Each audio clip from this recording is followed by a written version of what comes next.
So in this video, we're going to be talking about what causes picky eating. So selective eating or picky eating is often thought of as a behavioral issue, but this is so often wrong.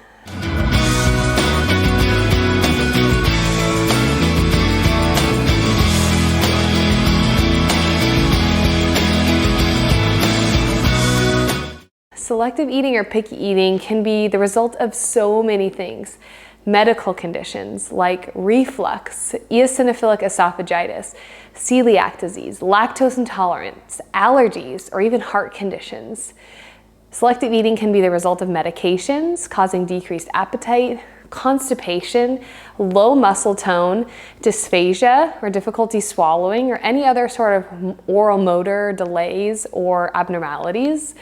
Food insecurity, trauma related to food like a choking incident or an allergic reaction, sensory needs, anxiety, and kiddos on the autism spectrum, or kiddos with autism spectrum disorder also often struggle with selective eating. So a child's eating behaviors are made up of so many different factors.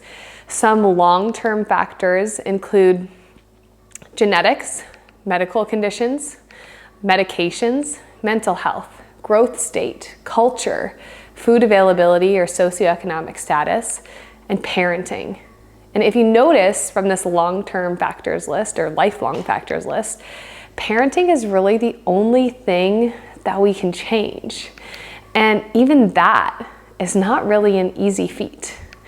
Some factors that change more frequently include rest or sleep, emotional state, activity, illness, sensory input or sensory needs, intake from previous meals or snacks throughout the day or even the day before, peer or family influence. So from this short-term factors list, these are the places we need to make sure our child's needs are met before we can expect them to be adventurous at a mealtime, try new things, or be open to eating more than just their safe or familiar foods. So adequate sleep, emotional needs being met, adequate physical activity and play, daily sensory input and meeting special sensory needs, and positive peer or family food influences are really important, and not having these things can be a barrier to your child trying new foods. So as you can see, it really does take a lot of work to make sure our kids are in a good place to expand beyond their comfort foods.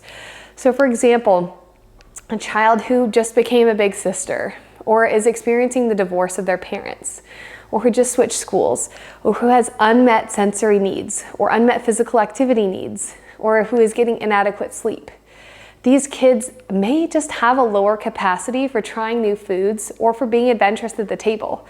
And when it comes to, solving their picky eating or helping them try new foods, the solution might be completely unrelated to food itself. It might be related to changing or modifying or adjusting other lifestyle barriers or factors, removing barriers, and addressing medical conditions. So, can we do anything about picky eating?